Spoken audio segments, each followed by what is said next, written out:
నమస్కారం. మీరు చూస్తున్న ఏసియన్ వార్తలు. ఏసియన్ వార్తల్లోకి స్వాగతం. ముందుగా ముఖ్యాంశాలు.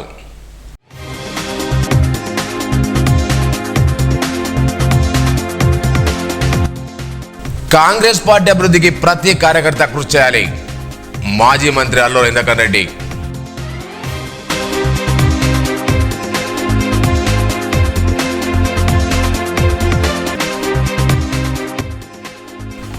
రెవెన్యూ రికార్డును పకడ్బందీగా నిర్వహించాలి.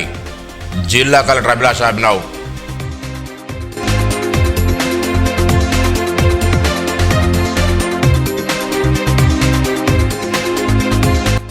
మత్తుమందునిస్తూ బానిసలుగా చేస్తున్న ముఠాను అరెస్ట్. విలేకరుల సమావేశంలో జిల్లా ఎస్పీ డాక్టర్ జానకి శర్మల వెల్లడి.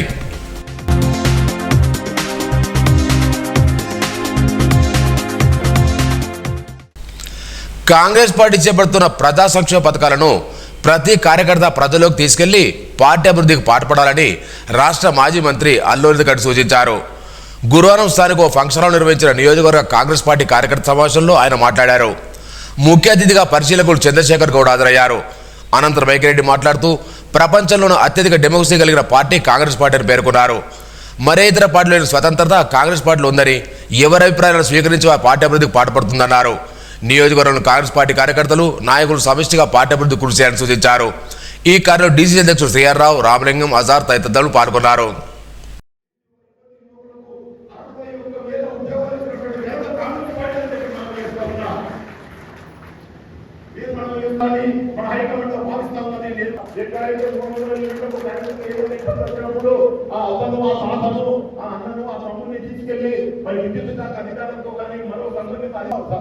కాంగ్రెస్ పార్టీ కార్యకర్తలు చెప్పిన మనం చేస్తా ఉన్నా.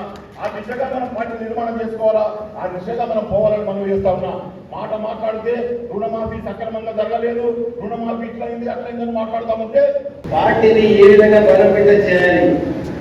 మనం ఎన్నో విషయాలు సంక్షేమ కార్యక్రమాలు కానీ ప్రభుత్వం తీసుకున్నటువంటి ఎన్నో మంచి కార్యక్రమాలు కానీ ప్రజల వద్దకు చేయడం లేదు. కాంగ్రెస్ పార్టీ అంటే నేను అనుకుంటా ప్రపంచంలో భారతదేశ సంగతి కాదు కానీ హైయెస్ట్ డెమోక్రసీ ఉన్నటువంటి పార్టీ ఏదంటే కాంగ్రెస్ పార్టీ. వేరే రీజనల్ పార్టీలో ఎవరు కూడా మాట్లాడలేదు. ఏదైనా మాట్లాడితే ఎక్కడ మీద యాక్షన్ ఉంటుంది.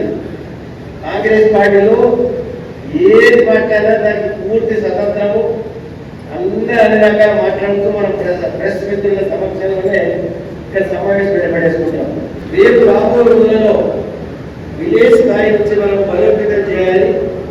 ఆ గ్రామ స్థాయి కమిటీ ఏదైతే ఉంటుందో పిసిసి అధ్యక్షుడు రేపు ఏఐసిసి నుంచి ఏదైనా పిలుపుచ్చినట్టయితే గ్రామ స్థాయి నుంచి మనం కార్యక్రమం తీసుకుంటే అప్పుడు ప్రజలకు ప్రతి ఒక్కరు కూడా అర్థమయ్యే అవకాశం కూడా ఉంటుంది. ఎన్నో సంక్షేమ కార్యక్రమాలు తీసుకున్నాము. ఎవరు కూడా ప్రజలకు కాంగ్రెస్ పార్టీ ఇస్తుందని చెప్పి కూడా వారి దగ్గర ఎటువంటి ఆలోచన కూడా లేదు. ఇప్పుడు అడిగినా కానీ చెప్పే పరిస్థితి కూడా లేదు.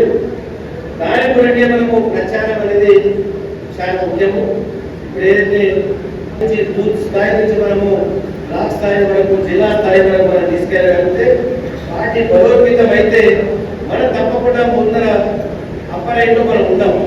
రేపు జరగబోయే ఎలక్షన్ల కొరకు మనం సమాయత్తమయ్యే అవకాశానికి మనమంతా ఇలా నడుస్తూ ఉన్నాం. దానికి కావాల్సినటువంటి సరజామా మీరే, ముందున్నటువంటి కార్యకర్తలు, సైనికులు, కాంగ్రెస్ సైనికులంతా, అధ్యక్షుల ఎన్నిక, బ్లాక్ కాంగ్రెస్ కమిటీ ఎన్నిక, అదేవిధంగా మండల కాంగ్రెస్ అధ్యక్షుల ఎన్నిక, గ్రామస్థాయి అధ్యక్షుల ఎన్నిక, అదేవిధంగా మున్సిపాలిటీకి వస్తే బూత్ స్థాయి అధ్యక్షుల ఎన్నిక కూడా ఇందులో ఉంటుంది. అప్లికేషన్ పెట్టుకోవాల్సిన అవసరం ఉంది. ఇక్కడ ఉన్నటువంటి నాయకత్వంతో మమేకమై, జిల్లా నాయకత్వంతో మమేకమై, మండల నాయకత్వంతో మమేకమై అధ్యక్షులకు సంబంధించినటువంటి పేర్లను మరి మీరు ఇచ్చినటువంటి అప్లికేషన్లో మేము తీసుకొని మరి వాటిని మనం పిసిసి ప్రెసిడెంట్ గారికి అందజేయడం జరుగుతుంది. రాష్ట్ర ఇన్ఛార్జ్ మీనాక్షి నటరాజన్ గారి కనుసన్నలో చాలా సూక్ష్మంగా ఆలోచిస్తున్నారు పార్టీ. ఎవరైతే కాంగ్రెస్ పార్టీకి కట్టుబడి 2017 వరకు ఉన్నారో వాళ్ళలో ముఖ్యంగా వారికి స్థానం ఇవ్వాలనే మాట మరి అధిష్టానం తీసుకున్నటువంటి నిర్ణయం. అయినా కొన్ని సందర్భాలలో 17వ సంవత్సరం వరకు ఉండి లేదా మళ్ళా పార్టీలు మారి మన పార్టీలకు వచ్చిన వ్యక్తుల్లో కూడా మంచోళ్ళు ఉంటే కూడా మరి జిల్లా నాయకత్వం, కాన్స్టిట్యూన్సీ నాయకత్వం, రాష్ట్ర నాయకత్వం సమన్వయం చేసి మరి అందరి నుంచి ఎన్నుకోవడం జరుగుతుందనే మాట మనకి అందరికీ చెప్పబడతాం. ముఖ్యమంత్రి గారు రేవంత్ రెడ్డి గారు ఏం చేసిందో ఒకసారి ఆలోచన చేస్తే భారతదేశంలోని ఎవరు చేయలేనటువంటి సాహసోపేతమైన నిర్ణయాన్ని సుప్రీంకోర్టు ఏదైతే ఎస్సీ వర్గీకరణతో ఆందోళన అనుకూలంగా తీర్పిస్తే కొన్ని నిమిషాల్లోనే గంటల్లోనే రాష్ట్ర శాసనసభలో తీర్మానం చేసి ఢిల్లీకి పంపించినటువంటి కాంగ్రెస్ పార్టీ ప్రభుత్వానికి మేము అంగీకరిస్తా ఉన్నాం. వాళ్ళకి ఏమీ అన్యాయం జరగదు, వాళ్ళని కూడా తప్పకుండా న్యాయం జరుగుతుంది కాంగ్రెస్ పార్టీ అని చెప్పి ఈ సందర్భంగా నేను అంగీకరిస్తా ఉన్నా. పాదయాత్ర సందర్భంగా చేసిన వాగ్దానం కులగణన గురించి చెప్పిందో, జనగణనలు కులగణన చేయాలని చెప్పి డిమాండ్ చేసిండ్రు. తెలంగాణలో పార్టీ అధికారంలోకి వస్తే చేసి తీరుతామని చెప్పిండ్రు. చెప్పిన విధంగా ఈ రోజు తెలంగాణ రాష్ట్రంలో బీసీ కులగణన జరిపి 45% రిజర్వేషన్ శాసనసభలో మరి ఆమోదించి కేంద్రాన్ని పంపించిండ్రు. కేంద్రంలో కూడా విశేషమైన కృషి రాష్ట్ర ప్రభుత్వం చేస్తామని వాటిని కూడా అమలు చేయించారు. రిజర్వేషన్ బడుగు బలహీన వర్గాల సోదర సోదరులకు ఇవ్వడానికి కాంగ్రెస్ పార్టీ అంతర్గత విషయాన్ని కూడా ఈ సందర్భంగా నేను మీతో మనం చేస్తా ఉన్నాను. ఏదైతే పెద్దవాళ్ళు సన్నబియ్యంతో భోజనం చేస్తారో అదే సన్నబియ్యంతో ఆ పేదవాళ్ళు కూడా కడుపు నిండా భోజనం చేయాలన్న ఆలోచనతో గౌరవనీయులు రేవంత్ రెడ్డి గారు మరి సాహసోపేతమైన నిర్ణయం తీసుకుని ఇవాళ సన్నబియ్య కార్యక్రమాన్ని రెవెన్యూ రికార్డులను పకడ్బందీగా నిర్వహించాలని జిల్లా కలెక్టర్ అభిలాష్ అభినవ్ అధికారులను ఆశించారు. గురువారం కలెక్టరేట్లో రెవెన్యూ అధికారులతో సమావేశం నిర్వహించారు. ఈ సందర్భంగా మండలాల్లో పెండింగ్ ఉన్న భూ సమస్యల వివరాలు తెలుసుకున్నారు. భూ సమస్యలో వచ్చిన ఫిర్యాదులను తక్షణమే పరిశీలించి అవసరమైతే క్షేత్రస్థాయిలో పరిశీలన చేసి పరిష్కరించాలన్నారు. అటవీ శాఖతో ఉన్న భూ వివాదాలపై రెవెన్యూ అటవీ శాఖల దగ్గర కలిసి సర్వే చేసి సమస్యలు పరిష్కరించాలన్నారు. ప్రతి మండలానికి సంబంధించిన భూముల వివరాలతో సమగ్ర ప్రొఫైల్ తయారు చేయాలని, ప్రభుత్వ భూములు ఆక్రమణ గురిగా కూడా జాగ్రత్తలు తీసుకొని ఆదేశించారు. సమావేశంలో అదనపు కలెక్టర్ కిషోర్ కుమార్, ఆర్డీఓ కోమల్ రెడ్డి, తహసీల్దార్లు, రెవెన్యూ అధికారులు పాల్గొన్నారు. యువతను లక్ష్యంగా చేసుకుని వారికి మత్తుమందునిస్తూ బానిసలుగా చేస్తున్న ముఠాను నిర్మల్ జిల్లా పోలీసులు పట్టుకున్నారు. నిర్మల్కు చెందిన షేక్ ఫర్దీన్, ఫర్వేజ్, చౌహాన్ గోవింద్, మొహమ్మద్ అబ్దుల్ డానిష్లు ముఠాగా ఏర్పడి యువకులకు మిడ్జోలా మరియు ఇంజెక్షన్ యువకులు విక్రయిస్తూ యువకులు దాడులు చేస్తున్నారు. ఈ మేరకు గురువారం జిల్లా ఎస్పీ డాక్టర్ జానక్ షర్మిల విలేకరుల సమావేశంలో వివరాలు వెల్లడించారు. ఎక్కువ డబ్బులు సంపాదించిన లక్ష్యంతో పై నలుగురు ఒక గ్రూప్గా ఏర్పడి మెడ్జోలామైన మత్తుమందు ఇంజెక్షన్ అమ్ముతున్న విషయంపై నిర్మల్ పోలీసులు దర్యాప్తు చేసినట్టు తెలిపారు. ఆసుపత్రిలో అనిశ్చేతకి ఇచ్చే ఇంజెక్షన్ ఉపయోగిస్తున్నారని కొనుక్కొని ఆ నలుగురు అదుపులో తీసుకున్నట్టు తెలిపారు. అడిక్షన్, డ్రగ్స్, మాదక ద్రవ్యాలు అనేవి కొత్త రకాలు పుట్టుకొస్తున్నాయి. ఇవాళ అదేదో అడేసివ్ కూడా పిలుస్తున్నారు. పెట్రోల్ పీల్చడం, పెట్రోల్ తాగడం, ఇట్లా రకరకాలు. ఇది లేటెస్ట్గా తెలిసింది మనకి. మీజోలం ఇంజెక్షన్, మెటాజోలం ఇంజెక్షన్. ఇది హాస్పిటల్స్లో అనెస్థీషియాకి వాడతారు. ఇది ఏం చేస్తారంటే వాళ్ళకి ఎంత డోసు కావాల్సి వస్తుంది, కొంచెం మిగిలిపోతుంది కదా. ఫస్ట్లో వాళ్ళు ఏం చేశారు, ఇది ఏదో మత్తు బాగుంది కదా అని దే ట్రైడ్. ఆ తర్వాత హాస్పిటల్ ఆపరేషన్ థియేటర్స్ నుంచి తీసేసుకోవడం, దొంగతనం చేయడం, ఇవి అమ్మడం, ఇట్లా ఒకరి నుంచి ఒకళ్ళు నలుగురు తయారయ్యారు. ఇంకా చాలామంది దీంట్లో ఇన్వాల్వ్ అయ్యి ఉన్నారు. సో మనకి ఏంటంటే ఒక హాస్పిటల్లో ఇవి దొంగతనం చేస్తుంటే దొరికారు. దాని నుంచి మనం అవేర్నెస్ లేకపోతే చాలా ఇబ్బంది అవుతుంది. సో మామూలు హాస్పిటల్స్ వాళ్ళు కూడా ప్రాపర్ ఇన్వెంటరీ పెట్టుకోకుండా ఎన్ని ఇంజెక్షన్స్ వాడాము ఆపరేషన్ థియేటర్లో, ఎన్ని ఖర్చు అయినాయి, ఎన్ని మిగిలాయి అనేది ప్రాపర్ ఇన్వెంటరీ పెట్టుకుంటే బాగుంటుంది. షేక్ ఫర్దీన్, పర్వేజ్, చౌహాన్ గోవింద్ అండ్ మహమ్మద్ అబ్దుల్ దానిష్ అనే వీళ్ళు నలుగురు కలిసి ఒక ముఠాగా ఏర్పడి వాళ్ళు కూడా అలవాటు పడ్డారు దీనికి. అండ్ వేరే వాళ్ళకి కూడా అమ్ముతున్నారు. అందరికీ ఏం చెప్తున్నారంటే, ఇది మనం గంజాయి మీద బాగా కంట్రోల్ చేసాం కదా, ఒక 6 months నుంచి కంటిన్యూస్గా చేస్తున్నాం. గంజాయి కొద్దిగా దొరకడం లేదు. సో ఇది ఈజీలీ అవైలబుల్, ఇది వాడండి అని జనాలు పిల్లలందరినీ దీనికి అలవాటు చేస్తున్నారు. షేక్ ఫర్జీర్ ఒక ల్యాబ్ టెక్నీషియన్గా గత 3 సంవత్సరాలు పనిచేస్తున్నారని, అతనికి మెడిసిన్ గురించి అవగాహన ఉండడంతో యూట్యూబ్లో మెడ్జోలామ్ ఇంజెక్షన్ ఎలా తీసుకుంటారో, అది తీసుకోవడం వల్ల ఏం జరుగుతుందో తెలుసుకొని మిగతా ముగ్గురితో కలిసి యువకులకు ఆ ఇంజెక్షన్ ఇచ్చేవారు.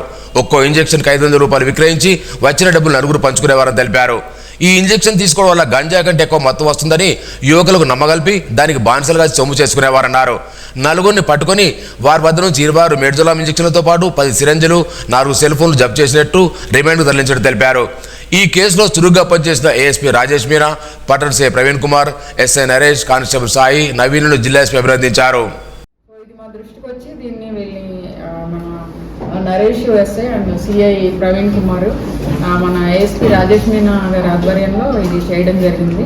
గంజాయి అవైలబిలిటీ లేక ఇట్లాంటివన్నీ స్టార్ట్ చేస్తున్నారు. యాక్చువల్గా మనం ఒక 6 నెలల నుంచి ఈ గంజాయి మీద కాన్స్టెంట్గా వర్క్ చేస్తున్నాము. మన ఈ పోలీస్ అక్క ప్రోగ్రాంలో కానీ లేదా నారీ శక్తి ప్రోగ్రాంలో కానీ అవేర్నెస్ బాగా క్రియేట్ చేశాము. మత్తు పదార్థాలు వాడదు, ఎవరన్నా వాడుతుంటే కూడా మాకు ఇన్ఫర్మేషన్ ఇవ్వండి అనేసి ఒక డెడికేటెడ్ ఫోన్ నెంబర్ కూడా పెట్టాము. సో దీనివల్ల కంటిన్యూస్గా మనం కేసులు పెడుతున్నాము. మనకి ఇంకా ఇన్ఫ్లో తగ్గుతుంది దానివల్ల. ఇక్కడే కాదు, బైన్సాలో, కానపూర్లో కూడా చాలా కేసులు చేశాము. మన అడిషనల్ ఎస్పీ అడ్మిన్ కూడా చాలా కాలేజెస్లో, స్కూల్స్లో అవేర్నెస్ క్యాంప్స్ పెట్టడము, పిల్లల్ని ఎడ్యుకేట్ చేయడము, ఇవన్నీ కూడా చేస్తూ ఉన్నారు కన్సిస్టెంట్గా. ఈ నిర్మల్ని గంజాయి లేదా మాదక ద్రవ్యాలు, మత్తు పదార్థాలు అని ఏం లేకుండా చేయాలనే ఒక గట్టి సంకల్పంతో మేమందరం కలిసి చేస్తూ ఉన్నాము. పేరెంట్స్ ఇచ్చిన ఇన్ఫర్మేషను లేదా విలేజర్స్ ఇచ్చిన ఇన్ఫర్మేషను, మా పోలీసులు ఇచ్చిన ఇన్ఫర్మేషను, ఇవన్నీ కూడా మేము క్రోడీకరించి చాలా కేసులు చేశాము. దానివల్ల చాలా వరకు కంట్రోల్ అయింది. ఇంకా కూడా ఫుల్గా కంట్రోల్ అవ్వాలంటే తల్లిదండ్రులు, తర్వాత ఉపాధ్యాయులు ఎవరైతే ఉన్నారో వారు కొంచెము యాక్టివ్ పాత్ర పోషించాలి. చాలా మందికి అసలు గంజాయి వాడడం వల్ల జరిగే అనర్థాలు, ఈ మత్తు పదార్థాలు వాడడం వల్ల జరిగే అనర్థాలు తెలియక కూడా చాలా మంది వాడుతున్నారు. అసలు ఇది పెంచడం నేరం అని కూడా చాలా మందికి తెలియదు. మనం కేసులు పెట్టడం ఎంత అవసరమో అవేర్నెస్ క్రియేట్ చేయడం కూడా అంతే అవసరం అనేసి ఈరోజు ఈ ప్రెస్ మీట్ ద్వారా తెలియజేస్తున్నా. ఇట్లాంటివి అమ్మడము లేదా కేర్లెస్గా ఎక్కడ పడితే అక్కడ వదిలేయడము నేరం. ఇది హాస్పిటల్ వారు కూడా అందరూ గుర్తించాలి. ఎందుకంటే మళ్ళీ వాళ్ళంతా కేర్లెస్గా వదిలేస్తే ఇది కూడా నేరం అవుతుంది. ఈ మెడిసిన్స్ కానీ ఇంజెక్షన్స్ కానీ ఎవరికి ఇవ్వద్దు. అండ్ పేరెంట్స్ ఇంకా పెద్దవాళ్ళు ఎవరన్నా పిల్లల్లో సడన్ చేంజెస్ ఏమన్నా చూస్తే ఇమ్మీడియట్గా మీరు డీఅడిక్షన్ సెంటర్స్లో జాయిన్ చేయండి లేదా పోలీసులకి ఇన్ఫర్మేషన్ ఇవ్వండి. ప్రిలిమినరీ ఎంక్వైరీ, దీని వెనకాల వీళ్ళు ఏమైనా మెడికల్ షాప్ నుంచి కొంటున్నారా, ఇంకా ఎవరెవరు ఇన్వాల్వ్ అయినారు దీంట్లో అనేది కూడా మనం ఇంకా ఎంక్వైరీ చేయాలి. దేశం కోసం బార్డర్లో పోరాడుతున్న వీర జవాన్లకు దేశ ప్రజలందరూ అండగా ఉంటారని కిమాం గోశాల నిర్వాహకురాలు, మాజీ మంత్రి అల్లుగడ్డి కోడలు అల్లుల దివ్యా గౌతమ్ రెడ్డి పేర్కొన్నారు. ఇటీవల జరిగిన ఆపరేషన్ సింధూర్లో వీరమరణం పొందిన అమర జవాన్లకు తమ గోశాలలో క్యాండిల్ వెలిగించి ఘనంగా నివాళులర్పించారు. ఈ సందర్భంగా దివ్యారెడ్డి మాట్లాడుతూ భారతదేశ ఔన్నత్యాన్ని చాటుతూ పాక్ తగిన రీతిన గుణపాఠం చెప్తున్న వీర జవాన్లకు అభినందనలు తెలిపారు. పాక్ అగ్రబుద్ధికి భారత సైన్యం తగిన రీతిన బుద్ధి చెప్పిందని కొనియాడారు. జవాన్లకు దేశ పౌరులు అండగా ఉంటారన్నారు. तेरी मिट्टी में मिल जावा, गुल बन के मैं खिल जावा, इतनी सी है दिल की आरज़ू। तेरी नदियों में बह जावा, तेरे खेतों में लहरावा, इतनी सी है दिल की आरज़ू।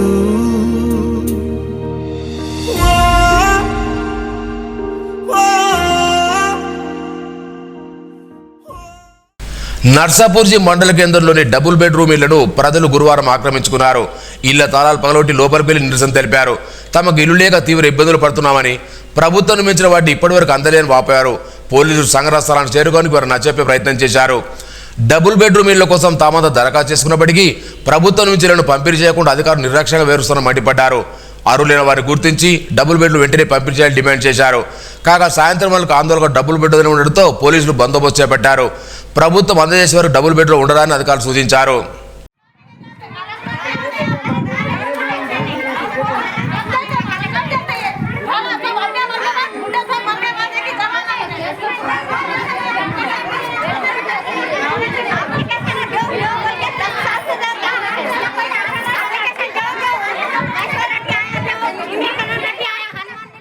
ఖానాపూర్ మండలోని మస్కాపూర్ ప్రభుత్వ ఉన్నత పాఠశాల ఉపాధ్యాయులు రూపొందించిన కరపత్రాలను జిల్లా కలెక్టర్ అభిలాష్ అభినవ్ గురువారం ఆవిష్కరించారు. ఈ సందర్భంగా కరపత్రంలో పొందుపరిచిన విషయాలను కలెక్టర్ ఆశగా చదివి యాజమాన్యాన్ని అభినందించారు. ఈ కార్యంలో ప్రధాన ఉపాధ్యాయులు బోరెగి నరేంద్రరావు, కుర్ర శేఖర్, వెన్న మంజయ్య, షేక్ ఇమ్రాన్, కిషాన్, ప్రసాద్ తదితరులు పాల్గొన్నారు. వార్తలు ముగించే ముందు ముఖ్యాంశాలు మరోసారి.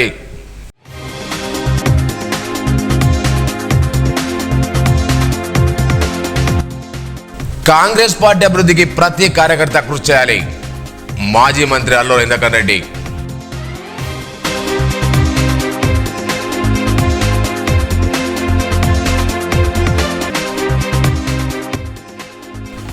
రెవెన్యూ రికార్డును పకడ్బందీగా నిర్వహించాలి. జిల్లా కలెక్టర్ అభిలాష్ అభినవ్.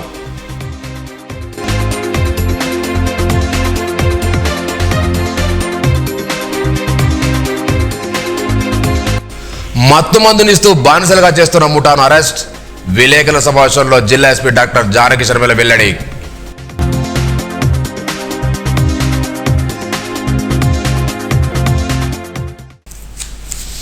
ఈ వార్తలు ఇంతటితో సమాప్తం. తిరిగి రేపు ఇదే వేళ కలుసుకుందాం.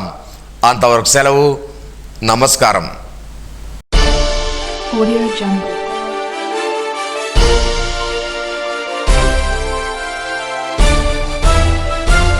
Audio Jungle.